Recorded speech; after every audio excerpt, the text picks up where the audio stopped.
So one of my pet peeves with this vape is being so thin, it tends to wobble and it takes a long time to put down, and it could also get knocked over. So I went to the base and was about to take caliper measurements and then go into CAD, but I decided, you know what, let me take a picture and see if I can make the CAD model based off of that. So the first thing we did was actually trace around it, and we also put some stamp ink on it and stamped it. I wasn't really happy with the quality, although it probably would have worked because the tolerances aren't too tight. So I decided to take a picture of the actual object itself. I took some floral foam and some chopsticks and taped up an old one I had.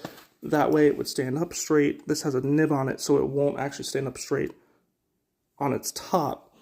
And I also realized that data in being good means data out is going to be good. And so I put pink construction paper around it just to increase the contrast, so it's easier for the tool in Inkscape to see the edge of it. So once I did that, we came out with something looking like this.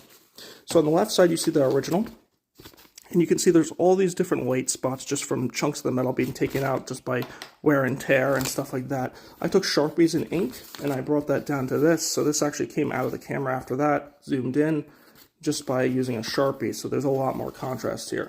Inkscape was able to get this shape going, and it has a few color dots in here that I filled in, and eventually we got this shape printed out, and I scaled it down using one width measurement off the caliper to make sure that it was matching what was there in real life. So we then exported into OpenSCAD, where we did an extrude and got the shape out. That gets put into Tinkercad, and I make 4 copies of it, and I make them slightly different sizes. This is what Inkscape said the shape was supposed to be, so down and then 2 up. So that printed out this red bracket here, which was a tester, and I put this pin on it so I could tell which one was left and right. So after going through all of these, I realized only the last one was a perfect fit for it. So we took that and we started to develop this. The first one we came up with is very simple. It's a saucer, and it fits in. There's a little bit of the LED blocked by it, and I realized we needed it smaller and that LED to be seen.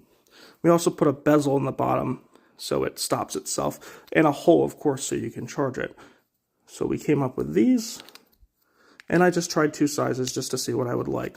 Finally, we wrapped up by reducing the height a little bit because we didn't need it, going somewhere in between those two, and we have our final product. Thanks for watching.